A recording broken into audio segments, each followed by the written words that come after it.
So you're gonna go I guess. Can I not? I want to keep these. Yeah, you cannot take one. I'm gonna just switch. Someone's like, they get there. there's one more. One more. Oh, I'll take it. Should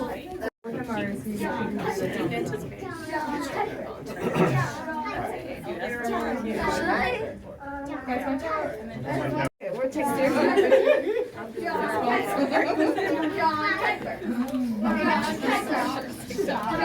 I know it's wait. Straight through the doors. Welcome to the labyrinth of student government in New Hampshire. Keep going straight through the door. That'll take you to the first floor. And I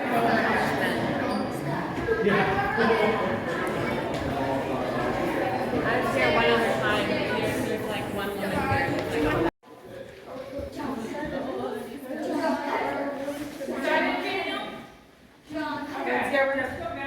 Aren't all of you? Not too fast. This is so much better than what I had. And your hair. Boom.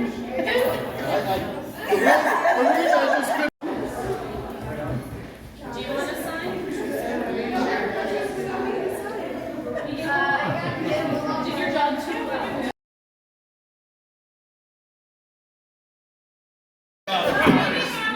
These are going in a landfill, baby.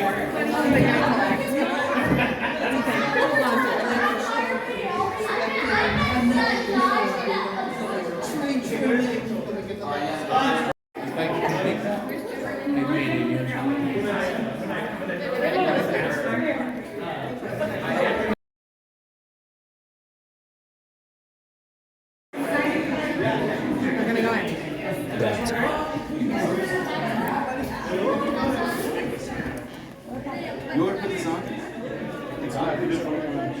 Okay, I don't need to put it on myself. Oh, no, no. Okay, thank you.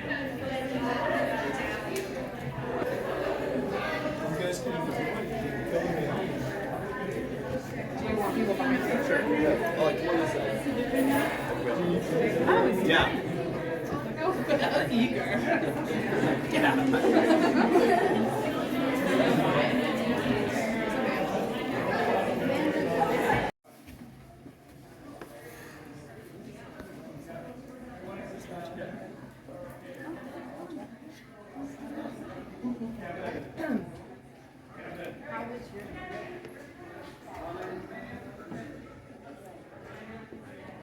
Physical agent, yeah. this is like, that's 170. Yeah, that's your address. Okay. Yeah.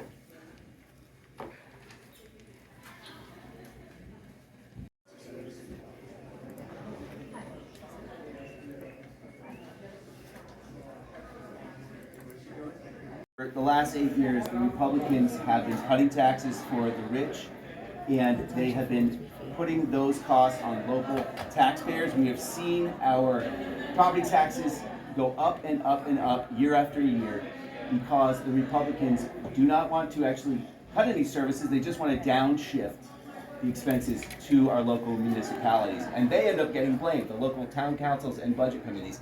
And frankly, I think it's time to put an end to Republican fiscal mismanagement of this state. Let's just take the Education Freedom Voucher Bill. It was estimated to cost $127,000, ended up coming in at over $8 million. I'll tell you right now, if in my town, the fire chief said the fire truck was going to cost $127,000, ended up costing over $8 million, he would be fired. And that's what's going to happen when I am governor. We're going to get this state on the right track and create an economy that works for the working class and the middle class, and get everyone in this state to an economy that works for them.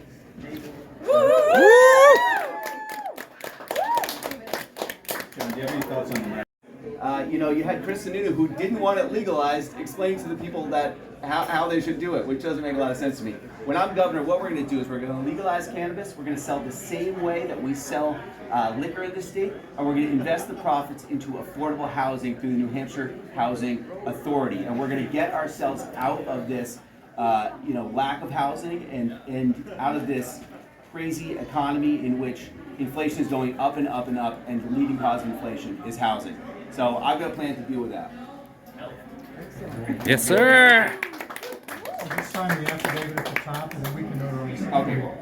So it would be sold at state liquor stores? Is that- Well, we'd have to come up with a separate agency. It would be, New Hampshire Cannabis Authority. But I think we could use a similar model to the state liquor stores. Because here's a funny thing about the state liquor stores.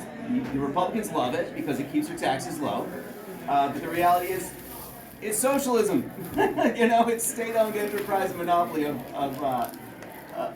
an industry. And so I say, hey, if the Republicans like that little bit of socialism, let's give them a little bit more, And we need money for housing. The fact of the matter is, the free market will not solve the housing problem because we have neglected it for decades, and now the cost to build is so high that we're gonna need some money from, we're gonna need some revenue to deal with that. And frankly, I don't wanna propose a sales tax or an income tax, so let's use the revenue from cannabis and solve this housing problem once and for all. Totally controlled by the state or anything? No, so what I would do is allow the state to sell cannabis and then allow all the current medicinal shops to sell recreational. And then potentially down the line add more shops depending on how that goes. Frankly, what I want to see is the folks driving up here from Massachusetts who are stopping at the liquor stores to buy liquor to go, to their lake house up north. If they could also buy cannabis, right, while they're stopping to buy their liquor, I think we could see tens of millions of dollars flooding into the state's coffers.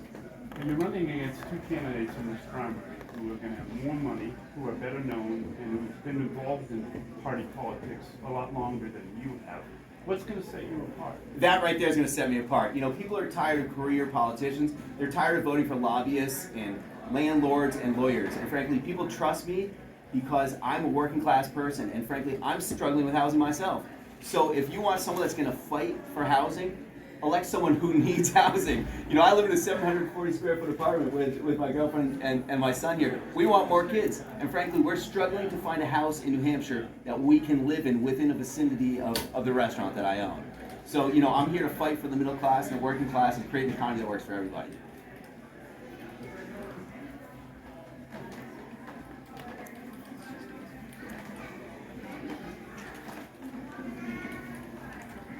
John, if you don't finish that paperwork, nobody else is Sorry. going to be able to file it. Donna Susie's here. She's coming to raise this picture with you.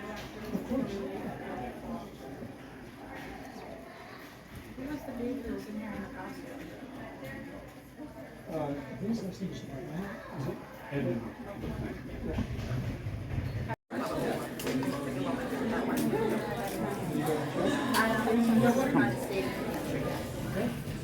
Hey, thank you guys. Right. Appreciate it. Woo! Go, John! Yes. Hey, I really appreciate this. Thank you. This is fun. Yeah. Busy time of year for you, huh? It is. Today's the last day, of course. So, Yeah. we close at 5 o'clock, so the city shows up. Yes. Yes.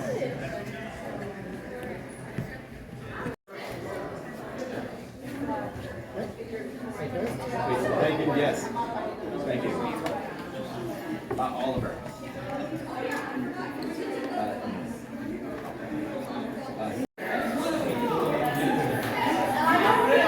The Kuiper crew coming through.